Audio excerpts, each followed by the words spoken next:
Are you looking for more out of your life? Do you need ideas on how to start new businesses and how to move forward in your own personal life? Well, guess what? You have come to the right radio show. At You Can Overcome Anything podcast show, you will learn and hear from many people from all walks of life who are sharing their challenges, their stories, the habits, and the mind shifts they had to overcome to become who they are today.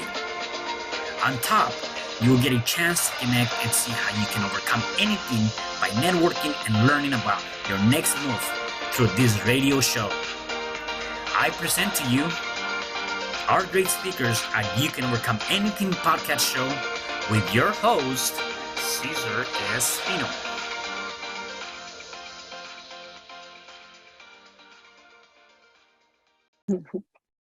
Hello there, and welcome back to another episode of You Can Overcome Anything podcast show. Today I have a special guest. Her name is Rosa Rodriguez. How are you, Rosa? I'm doing good. How are you? I'm doing good. Yes.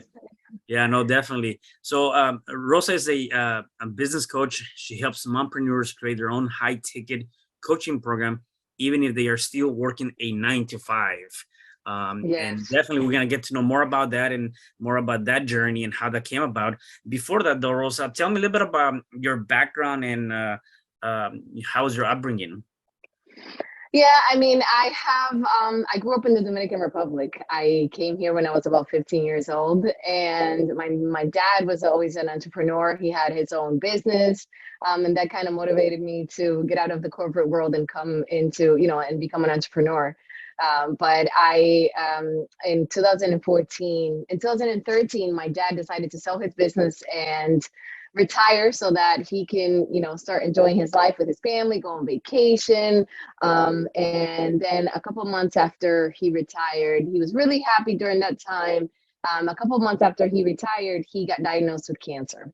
And then about 45 days after that, he passed. So that was one of the most challenging things that, the experiences that I've been through, the most shocking of all. And but it taught me a good lesson, because I knew that my dad had been an entrepreneur his entire life, but he kind of became an employee to his own business. So I saw him through that struggle. And because I wanted to then eventually create my own business, I said, if I create my own business, I don't want to become a slave to my business. I don't want to become, I don't want it to be a job, because, I already have a job. I want to be, like an entrepreneur, and I want to have a business, but I don't want to be like an employee to my own business. So I went online and started looking for women that I could help. I've been in finance and accounting for about 15 years before that. So, I said I surely could help someone with this, right? With what I've been doing. So then I started going online and sharing a lot of raw, through my grief, I was just sharing a lot of my thoughts and just without filter, just everything that came out there was just coming out with all my emotions and everything. And I started to attract a lot of people, and I grew my following on Instagram to about 13 to 14,000 followers. And it was just through that grief of me sharing my thoughts without filter, authentic, genuine. And I feel that's really important nowadays, especially, in this world of distraction and everything. So having, the when people say how do I stand out in my niche, I'm always you have to be yourself. You have to share your thoughts and your story without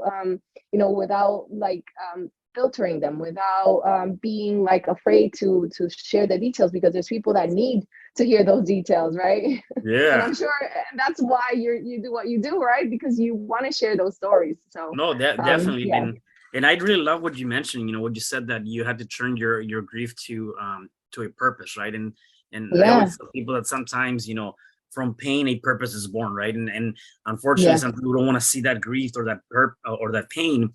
Yet, if you really embody that and kind of you deal with what emerges, right? And you deal with what's is thrown at you, and you make the best out of it. Something good can come out of that, right? Oftentimes, though, we don't recognize and we don't realize that. So that's actually very, very good that you're able to find what you you are doing now. Yeah. So tell Yeah. me a little bit more. I want to kind of take it back a little bit. And so you came here when you were 14, you said? Yes, Yeah. 14. Yeah. So what was the I guess the reason behind leaving your country and coming over, and how did that all played out? Because I think that's also critical for either even people that are barely migrated or migrated here and they're still not making it, because you obviously made it and doing it pretty good, you know? Yeah, yeah. My dad had, had, like I said, he was always an entrepreneur, always looking for new businesses. And he had some family here, and they had a business. So he was always a planner. Like, how am I gonna figure this out when can I bring my family over there? He knew he wanted more opportunities for us, his kids. And he said, if I'm gonna go over there, I have to have something kind of like figured out first. So he partnered with one of his family members who had a business, Mm, and he then came into this. They had this store together. So then, because of that, he was able to give us, more opportunities so that we can go to school, go to college. yeah, But coming in, at 14, we first arrived to New York. It was just like, okay, where are we going from here?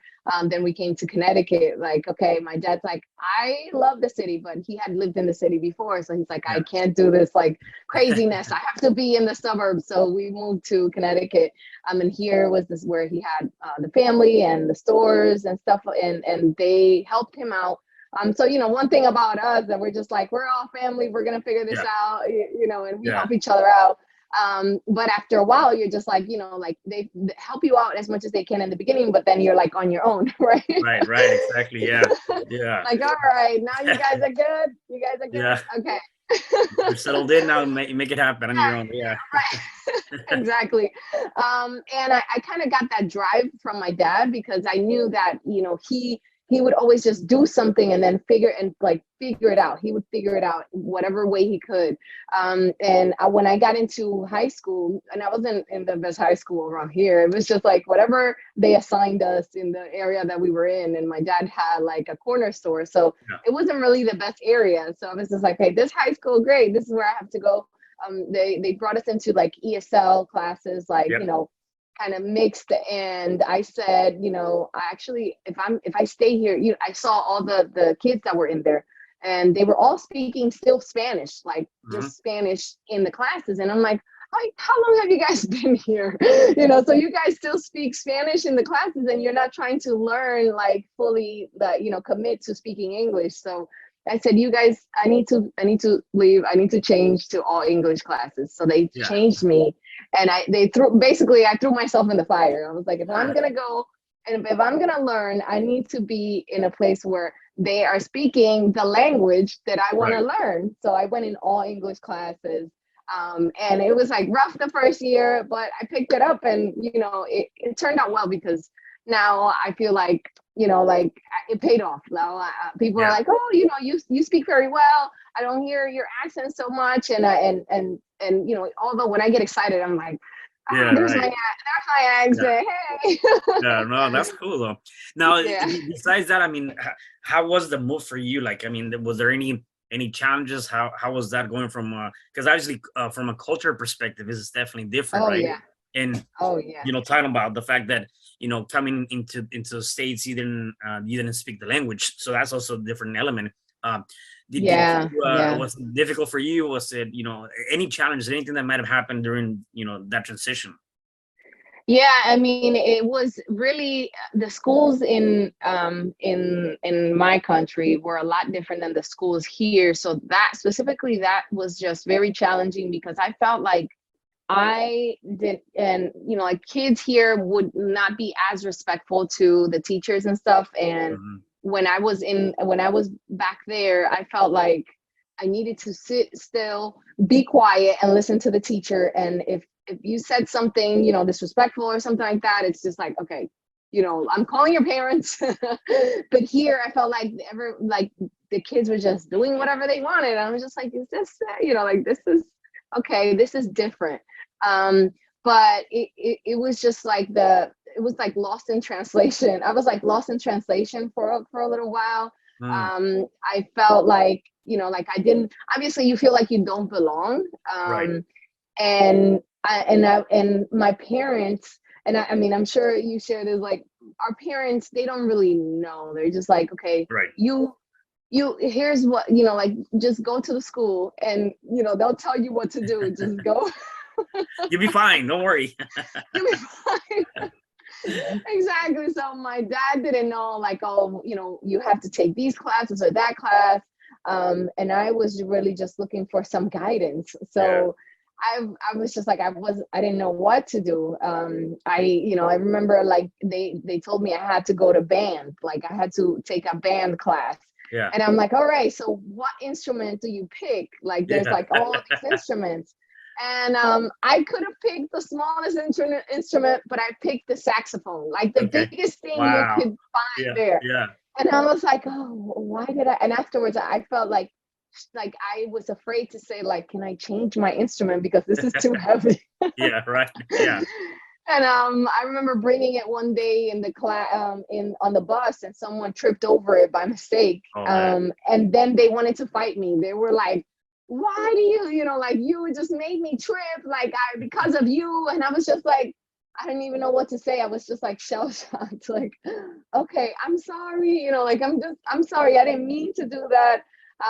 And I would get home every day, like, oh my God, like, I just went through war, like, what is happening? And so I feel like that was high school, especially the first year, was like a very traumatic experience, because I was like, I didn't know what to expect. And I think at that age, you're just like, what, you just want people to protect you, but instead you get to a place where it feels like people are attacking you. So, that was really like, oh my God, I came to this place. I wanted to come here. I was like, oh, there's going to be so many opportunities. Right. And then when I get to this place, it just feels like everyone is like, like looking at you like, who are you and what are you? Like, where are you from? Everyone was trying to figure out where I was from. They're like, I'm Dominican, but people would say, like, you don't look Dominican. You're supposed to be dark with, like, and I'm like, how? Why do you think that? Like, there's so many. Yeah, like, where did you get that? Like, what, like, exactly. Yeah, exactly. Right. Yeah. And they're like, oh, you look Puerto Rican. And I'm like, well, I'm Dominican. Like, I was just like always, like, okay, like always trying to defend my culture and stuff. Yeah. But yeah, so many of those. Yeah, I can see that, and I'm in LA, so I'm from Mexico. I was born in Mexico. I came here when I was 10. So often people will confuse me with either I'm from El Salvador or I'm from Guatemala, or one of the, it's always one of those things, right? You just they never get like, hey, you're from that place, right? And I'm like, how do you figure that? And I'm like, I don't know. Yeah. It's one of those things. Like you don't look like you're from there, and you're like, but why? What makes me look like I'm from there? Right. Exactly. So that's definitely interesting, and I'm sure, as you mentioned, we all have kind of like a story that goes behind it, and a challenge and struggles. And then obviously, as you said, you went to high school, so you were in accounting for quite some time. What got you into accounting? Instead of any other stuff, any other industry? Yeah, I mean, so my dad, because he was an entrepreneur when I was, since the beginning, he used to, he had like a notebook, and he used to tell me, like, I was maybe like 8, 9 years old, and he used to say, write down how much we made today. Write down, like, okay, we went to this place, and he's like, okay, write down this number. And I felt like really, he's like, oh, wow. Like, I'm the only girl out of four boys. Okay. So, and he's like, okay, I'm going to take her, like he would, the boys would be like, okay, you get on the horse, you do this, you do the rough stuff. But the girl, he would be like, okay, you have to do the numbers. Like, the numbers is like the thing that you can help me with. So write this down right here, and then minus this and minus that. So, I mean, I had that memory. Like, he didn't really tell me, like, you're going to go into accounting. But he had his own business that I always see him, like, doing the balance sheets and stuff. And then when I got to college, I didn't even know the first year. I was just like, what do I do? I did like, okay, liberal arts or something. And then speaking to some of the kids there, I was just like, how do I get into something that I can have a job right after college? Instead because I already knew the story, and this was all me, like, by the way. It wasn't like my dad telling me like, hey, accounting is going to be the thing, that you could get a job. I was just like, I had to get into that place that I was just like, I want to go to college. I want to get a job afterwards. Like, I had that vision. Mm-hmm. And I think that, that helped me, because there's a lot of kids that are, you're young, so you're confused. You don't even know what to Mm-hmm. do. So I said, okay, for the purpose of, I will have a job right out of college, then I'll do accounting. Ah, I was thinking finance, economics, and I did a minor in economics, but I was just like, accounting, because if I am into accounting, I could get a job anywhere. right, yeah. So that was really my thought. That was really my thought. And at the end, it kind of worked out, right? I mean, obviously, Yeah, becoming an entrepreneur, you have to know the yeah, numbers, and you got to be able to exactly. do that. So, Yeah, yeah. yeah, exactly. So it worked out. Yeah, no, no, that's good. And so the other thing that I find very interesting, and I want your input on this, right? And I think Yeah, you said it, which is um, so critical, right? Obviously, your dad was an entrepreneur. He did his stuff to an extent. You mentioned that perhaps he was tied into the job. He was if he was not like outside of the job per se, right? And right, then right. he finally uh retires or decides to sell his business. He goes on Yeah, vacation, and obviously the unexpected happens. And one of the yeah, things that I have here, which is I think critical, is that that you mentioned, is that time is your most valuable asset. So we are going to yes, build a business that will make an impact in this world. We need to make sure that we build it around our time and not the other way around. And so I yes. want you to touch on that, because I do, it's critical. I mean, again, even in this case Hmm. here, and we see that a lot, is that we are here today and we are gone tomorrow. We never know when's going to be our last day. And so we got to be able to, again, embrace the idea of time, because Yes, that can be over in seconds. yes, absolutely. Yeah, I mean, because of, what happened to my dad, I just, I realized that that was the lesson behind that. Mm, It was a shock, it was a painful and it was shocking experience, but like you said, no one is promised tomorrow. Like, mhm. we're here and we don't know if tomorrow is going to be another day for us.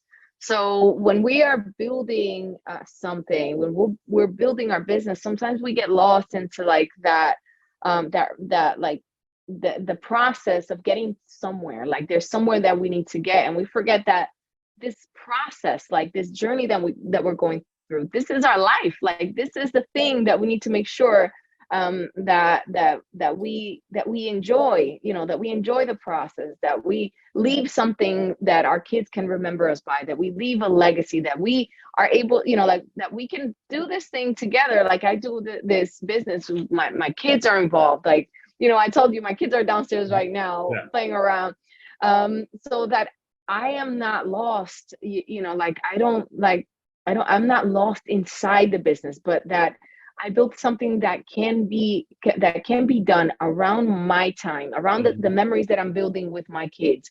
And they're actually also learning from what I'm doing, because they see me going after my dreams, but I'm also spending time with them at the same time. Like, I bring my kids to the conferences. Yeah. I bring them to the networking events. Every time someone sees me, they're like, "Oh, you're Rosa. Where's your baby?" Like, because Yeah. I'm always with my baby. Like, my baby goes on live with me.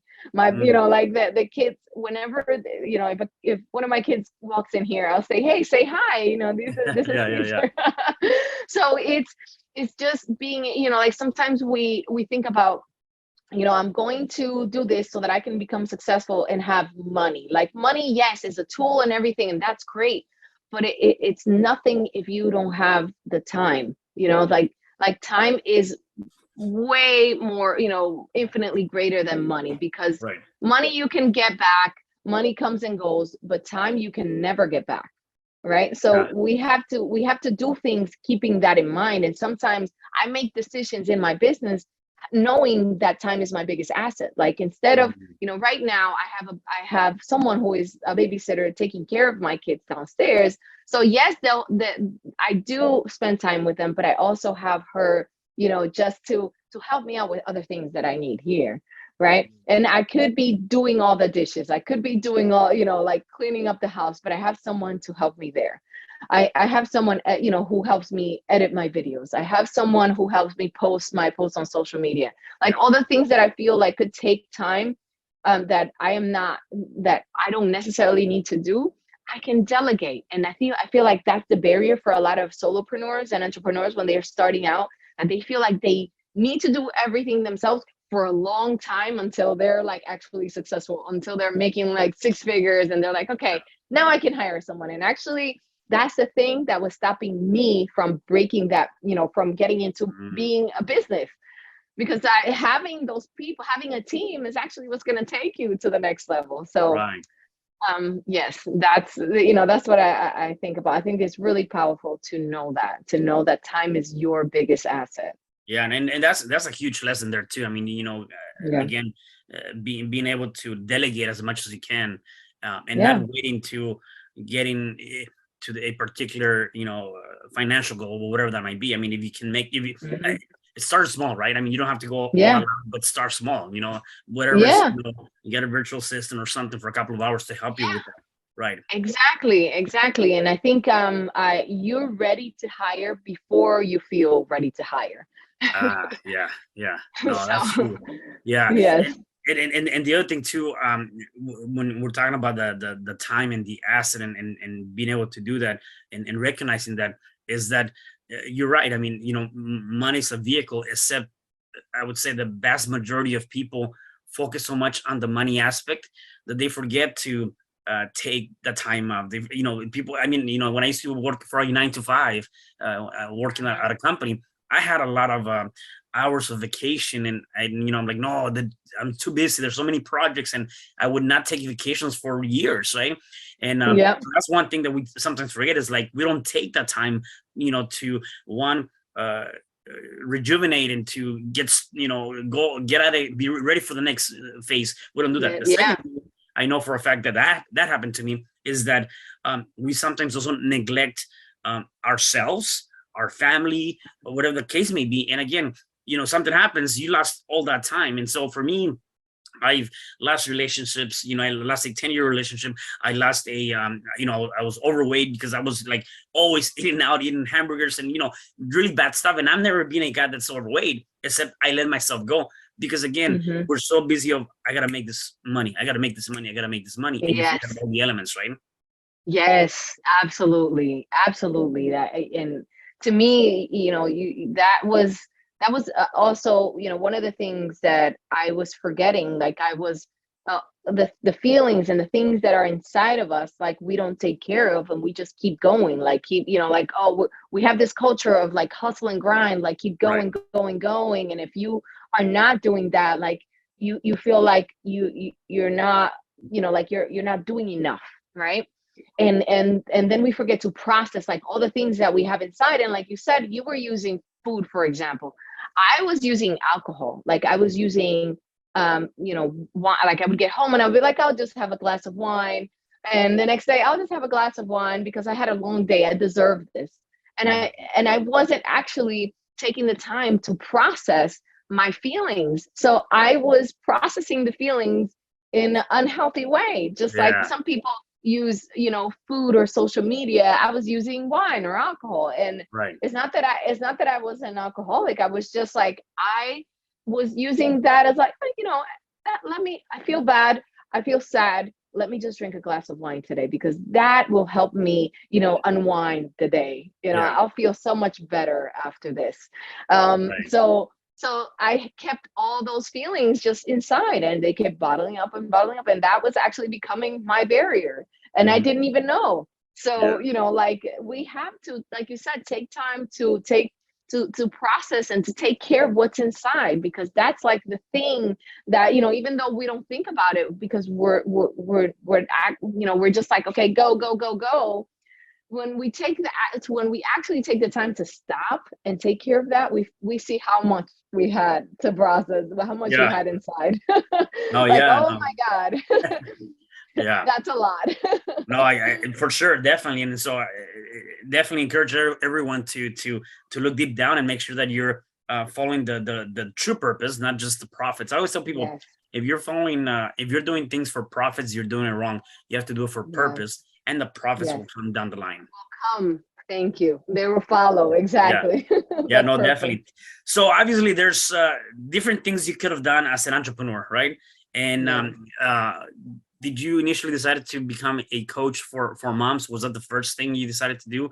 And if not, what was the first thing? And then why did you ended up going to just a, to that business you're doing now?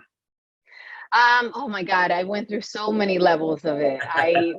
It was just like the only thing that I knew for sure was that I wanted to help people. Okay. So that was like for sure. I knew that I want to help people, and I know that because I'm going through this, I know there's someone out there going through this as well. So I am just going. I just started helping people with like their mindset, and that was far from accounting and finance, right? Right. Yeah. So you would think I would go right into this, but I was just like, oh, but I was grieving. So I literally took what I was going Mm, through in that moment and what I felt like it was right just to share that and help someone with that. So with that, I helped a lot of people because I was just, I was going through it in the moment. So I was showing them what I was going through. And a lot of people would say, would stop and say, thank you. You blessed me with this message today. Like because of you, like I feel seen. I feel like you're going through the same thing I'm going through. So it was all about like mindset, and mhm. it wasn't specifically for moms. It was just for everyone. So I realized after a while that because I wasn't specifically speaking to one person, I was not, like I was not helping. They say that when you want to help everyone, you end up helping no one Mm, enough, right? So when you start focusing on one person, like you are speaking directly from to one person, you have a bigger impact in that person versus like when what they say you're the jack of all trades and the master of none. I'm done. So Yeah. that's so that was me. I was just like, okay, what do I do? I'll do this. And when I actually decided to invest in myself, I said, okay, I took so many courses trying to figure out like what I was going to do and what was the thing that was going to make me, go to the next level. I just invested so much money and so much time in courses, self-taught Mhm. courses. And I was just like, oh my God, this is not taking me anywhere. It's not really moving me. Yeah. So I was like, okay, so I have to go a different route. So I hired a coach. And when I hired a coach, he really said, "Okay, you've done this. You've grown your Instagram following to this many followers. You can actually teach someone to do that. How about that?" So he shifted and I Thinking. was like, "Oh," but he shifted my thinking, and I was a little hesitant because I was like, "Oh, but I'm not like about, like I don't talk about followers. Like that's not the thing that is important to me." And he said, yes, it's not, you may not feel like it's not important to you, but it's important to someone. And that person is willing to pay you so that you can get them there faster. So I switched to that and I said, okay, so, now I'm helping people grow their Instagram account. Yeah. Great. All right. To 10,000 followers and more. All my messaging changed. And I was like, okay. So then I got my first like 2 high ticket clients from that. Mm, Um, and as I started getting results, then I started like switching my messaging. Then focus more on mompreneurs, because I felt like my journey as a mompreneur myself, like I could really, really make a big impact on a mompreneur, especially being a high ticket coach. If I can help them build their high ticket program, it will make a right. huge difference. Because I saw it in myself from like charging $200 for a session, changing that to like, okay, I'm going to charge, $3,000 for one person for the program for 3 months or 6 months or whatever. And that made a huge difference in my life. So it allowed me to put it back into the business and then continue to help even more people. So like you Mhm. said, it's a tool so that you can then make a bigger impact. Right. But I was more focused on like, how can I serve these mompreneurs? And I found that the best way to serve them and to help them move forward faster was to help them build that high ticket coaching Mhm. program. So Yeah. that's where I kind of got here, but I didn't move. So, like I did one thing, I waited. I got a coach, then I got into the thing that he asked me to do. I trusted his opinion, thankfully. And then once I got results with that, then I switched to the next thing. So I think that's really important to know, like, don't just leave a thing before you get results and move to the next thing. But Yeah. definitely you will be evolving. And I think this might, this is just the beginning. So it will Right. continue to evolve. And how long has it taken to get to this point right now? What is that process? How long has that process been? So it's been about 6 years, Got it. and the first 3 years was me just trying to figure it out on my own. Got it. And I probably could have done that faster if I had hired a coach earlier. But like all of us, we're just trying to figure it out, and then we see the importance of a coach or a mentor. It took me like 4 years to get to that. Yeah. No, and Yeah, so that's very important to know, because again, a lot of people feel like, I'm gonna jump on this wagon of becoming an entrepreneur, and they think that next year or whatever, time frame, they're gonna make it. And everybody's yeah, journey is different, except it yeah, takes time. Yeah, maybe yeah, some will be 3 years, maybe some will be 2 years. It doesn't matter. At the end of the day, it's gonna take time to make yes, it happen. And the other thing that you mentioned, which I've seen and I found a lot of I would say a little bit of resistance of people, right? Um, hmm, of getting a coach or getting somebody to help them or mentor them, right? And you yeah, mentioned that obviously once you kind of had that, it helped you really get to that next level. Um, yeah. why do you feel like it's so important to get a coach and be mentor versus saying, going to a YouTube university or whatever, right? Or doing it on your own, right? Yeah, I mean, you can go to YouTube University forever and you will stay there and you will, Forever, never and graduate. yeah, you will never graduate. And my mentor always says, everyone pays, right? Everyone pays. You either pay for it in time or you pay for it in money. Mm, So you have to decide. So are you going to spend 5 years in YouTube University, or are you going to pay $5,000, for example, for someone to get you there in 6 months? You choose, right? So I realized that, because I didn't even know there were people out there coaching people, until I found the person that I was just like, oh, okay, these people are actually helping people, do the thing. And it changed my perspective on everything. Now, when I see coaching, I'm just like, coaching is, having a coach is the biggest hack. Like, mm, you are literally paying someone for the mistakes that they made so that you don't make them, right. like I'm willing to do that any day of the week. Like, I have a coach for, content. I have a coach for, financing. I'm just like, whatever it is that I am looking for to do, I will find someone who has done it, and I will pay them whatever they are asking so that they can get me there faster. Yeah. So it's And definitely, that's good. You mentioned it's a tool to get you there faster. And kind of going yeah, back to what we've been talking about, yeah, timing wise, again, yeah, it's your choice. Either you pay it in time or you pay it in money. Except again, yeah. realizing that I may not be here tomorrow, I think to me makes sense, right? Exactly, right? So Right. I you mean, I have, don't want to spend the next 5, 6, 10 years doing whatever, learning on this if I can do that way faster. And now I yeah. got some of that time back in hopes that I'm gonna be here to enjoy it. Yes. Oh my God, absolutely. And I, at that point, when I found my coach, I was like, oh, I don't have this money. It was my first time hiring a coach. He was charging about $7,000, and I said, I don't have this money. How do I get this? And I realized I had a retirement fund. I had my 401k, and I Yeah. was like, oh, I've never even touched this. Why, Yeah. like, what am I doing with this thing if I don't even know if I'm gonna live to see the the Yeah. Ah, the results of this? Like, I'm yeah. here putting this thing away right now, and I've never touched it. And then I took some money out of that to pay my coach. And it, like, I got back that same investment and even more, and then I can just, put it back right back into the thing. Yeah. But some people feel like they're saving, until they can retire, And because of I learned the lesson with my dad, I was like, what if I never get to retire? Or what if I, like what happened to my dad happens to me, that I, like I retire and I'm like, all right, now I can use my 401k money. And All then right. I don't even get to go anywhere or enjoy it or anything. So, Yeah. that was definitely like, a breakthrough for me. No, that's huge. That's definitely huge. So, you only focus on entrepreneurs right now.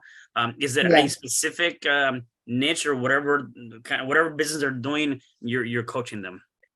No, thankfully, because I'm focused on the high ticket subject, like I'm focused on helping them create a high ticket program.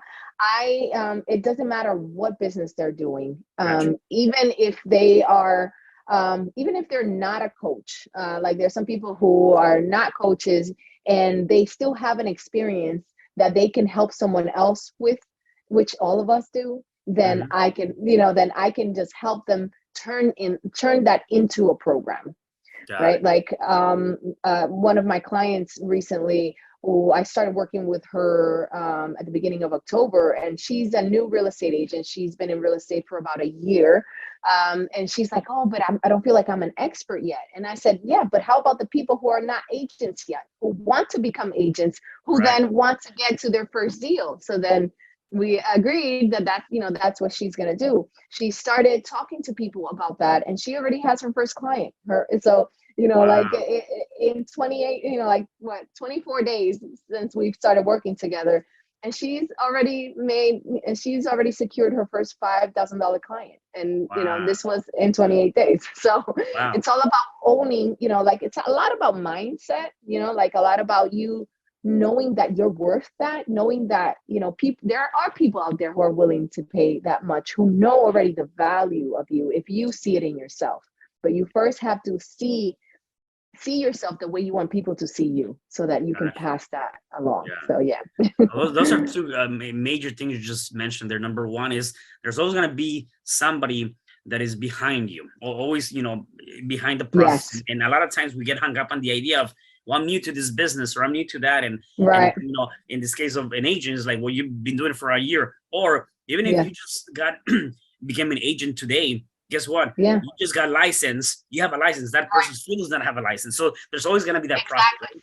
Yes, absolutely, absolutely. You don't have to be an expert. All you have to be is one step ahead of the person that needs your help, and that's Yeah, it. yeah, and then the other thing that you mentioned is the mindset, right? Really being able Yeah. to kind of work on that mindset. So, tell me a little bit about that mindset. Like, uh, I would say that, I always tell people, like, I can give you all the tools, I can teach you all the secrets and whatever that might be.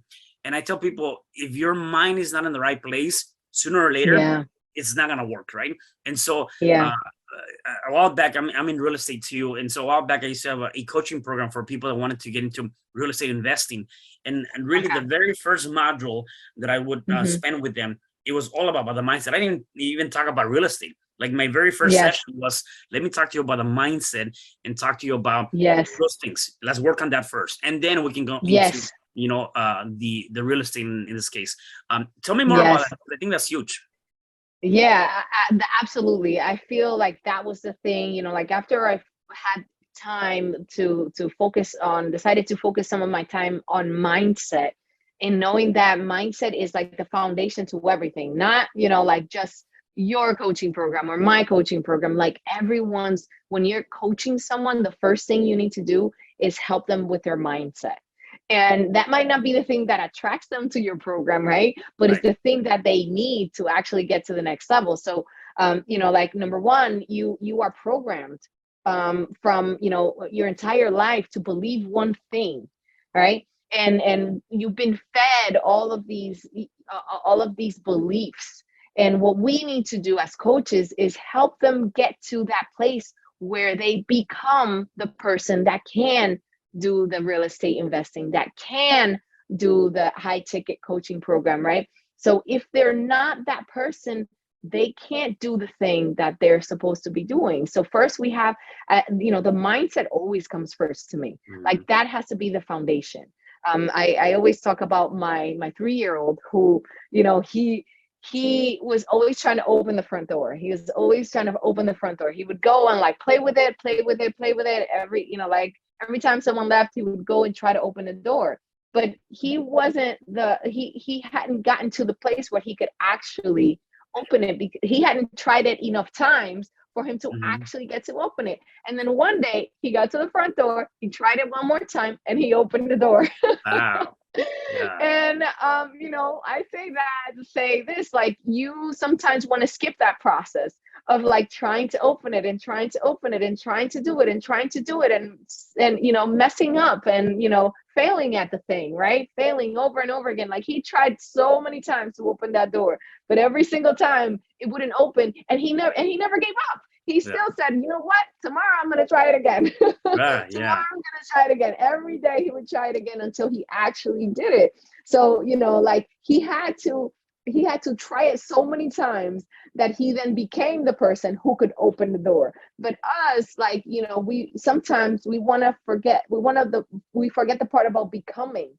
And this process, this whole mindset process, is how we become the person who can do the things that we get to do, like the investing and the real estate and all that, so that we can then have the success or have the stuff or have the impact that we can have in the world. So yeah, Yeah. I think that's super important. That's the first step. And we can't skip that and go to the next one Right. before we take care of that. Right. Yeah, no, that's huge. No, that's definitely huge.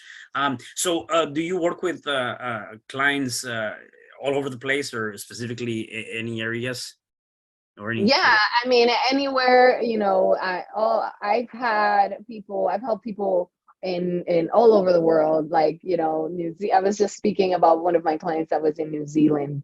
And that, it was just like, oh, today I used to say she's the client from the future, because she was like, Yeah, yeah, today's Tuesday and then it's Wednesday over there. yeah. Right. And so I'm like, oh, coming to you from the future is, this person. So, Yeah, that's so cool. yeah, everywhere. And that's the beauty about the internet, right? You get to connect with people all over the world. And even with, non like men who are not mompreneurs, obviously, who say, hey, do you only help mompreneurs? And I'm like, I can help you. Like, like, I do focus.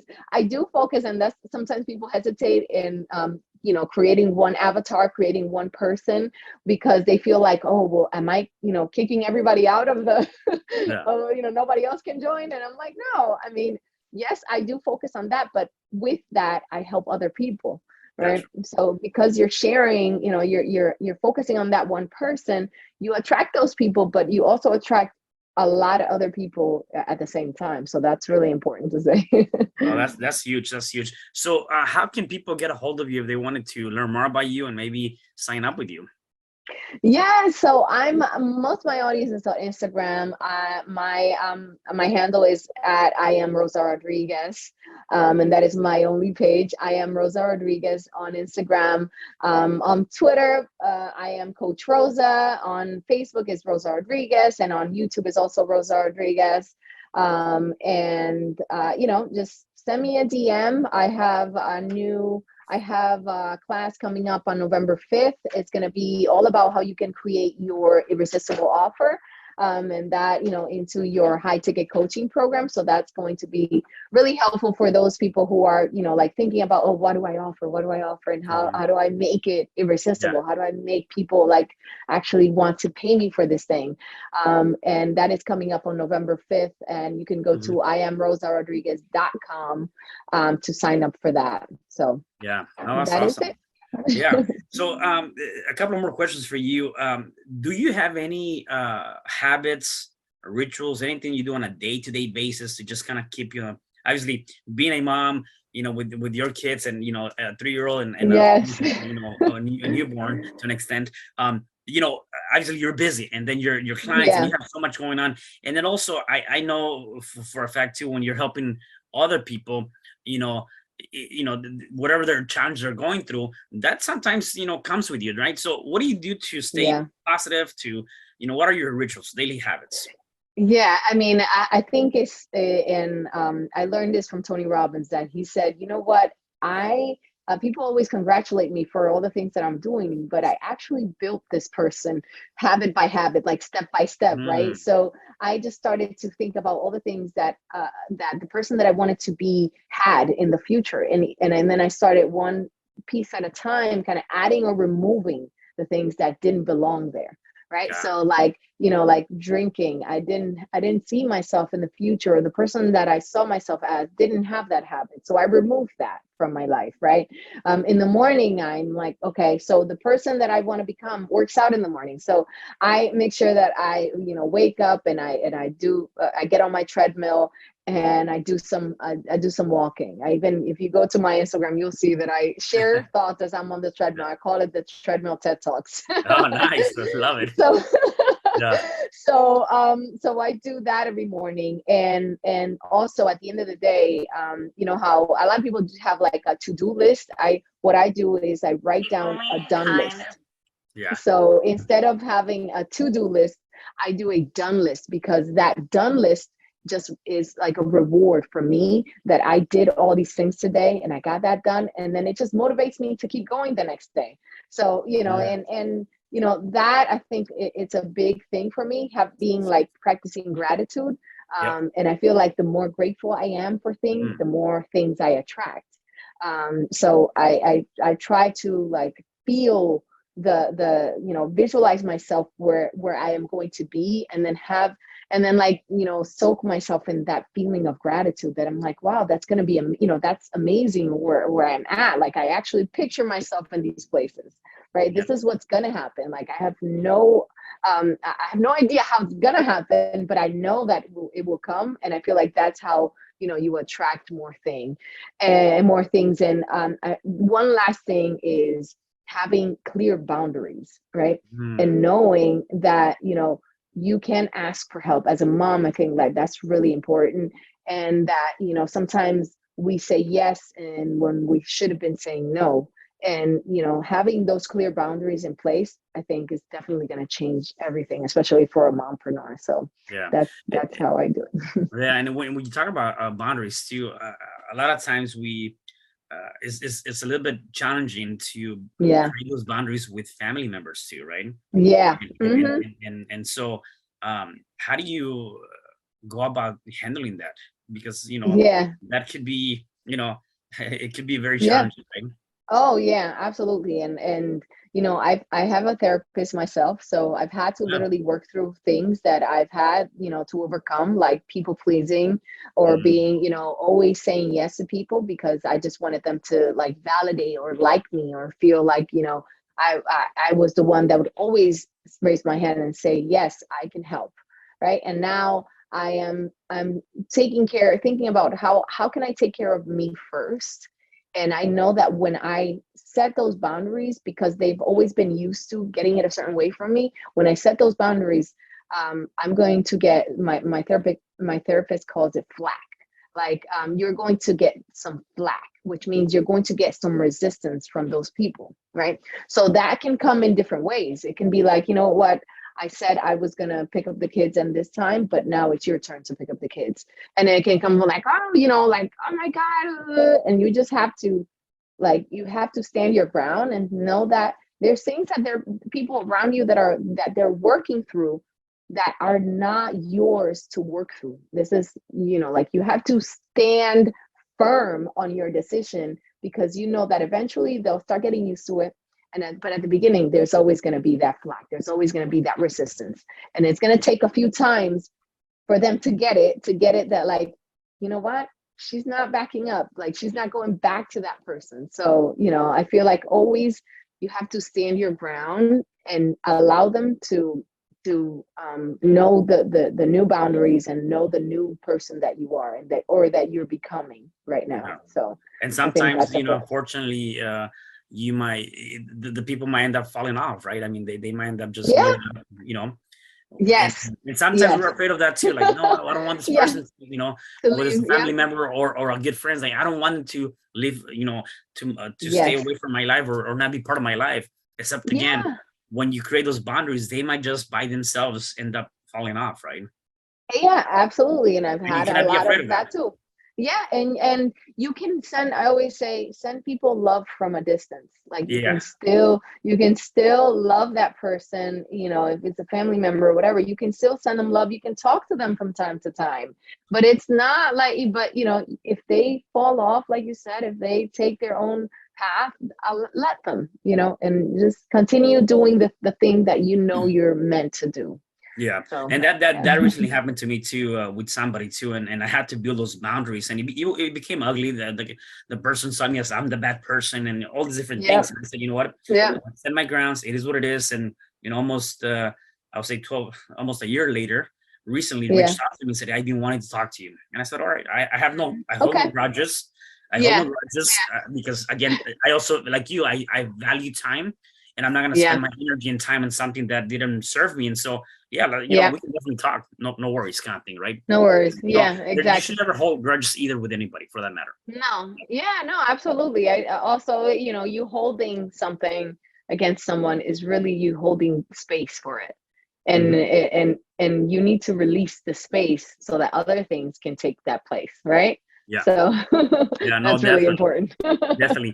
And my last question for you is for the people that are watching us and seeing Mhm. us, if they're going through any challenge, whatever challenge that might be, what is one thing you can say for them to overcome that challenge? I would say that, you know, whenever I've come up with something that I feel like, you know, it's challenging for me, or you know, grief, or something that really moved me or shook me, it was something that I first needed to process. Like I needed to first take the time to feel that, allow yourself to feel the feeling, and then and then start moving forward after that, because a lot of times we want to, like, you know, have this you know, positive mindset. To Yes, we do need to have the positive mindset, but we first need to take the time to process whatever it is that we're going through, and just know that, you know, you may not see the purpose in this right now, but there is a purpose behind it, and you just have to continue moving forward knowing that God has a bigger plan for you, and that, you know, like in it, eventually when you look back at this, you'll see that there was a purpose all along. So Yeah, I love that. yeah. I love that. Well, Rosa, thank you so much for sharing all of that. It was definitely a good conversation. I really enjoyed all the things that you Yes. talked about. Before I let you go, is there anything that you want to share? No, this was great. I really love this conversation, like you said. And you know, if you are out there listening and you want to reach out because you're going through something and you feel like maybe my story resonates with you, then feel free to send me a message on Instagram, or send me a DM, and I will, you know, we can talk. We can have a conversation too. That's awesome. Well, Rosa, Yeah. again, thank you so much. And for the rest of you guys, do me a favor, go ahead and connect with Rosa, reach out to her on her social media. And most importantly, please share this message, because definitely somebody here needs to hear this message. And I'll see you guys in the next episode of You Can Overcome Anything podcast show. Thank you. Hi, I'm CesarRespino, real estate investor, business coach, and consultant, and author of the book, You Can Overcome Anything, Even When the World Says No. My number is 424-501-6046. In my book, I talk about making the necessary changes to shift your mind for prosperity and certainty. Pick up your copy at Amazon. I also love helping families with their real estate and can purchase your house fast and all cash. Follow me on Instagram, Facebook, and LinkedIn. My number is 424-501-6046. Thank you for having me today. I am so glad you've tuned into this podcast. You can find me at your favorite podcast platform where you can like, subscribe, comment, and share. And to learn more about myself, my services, you can find me at www.CesarRespino.com, or you can also find me at your social media. Thanks for joining me, and I am looking forward to having you at the next episode. And know you truly can overcome anything.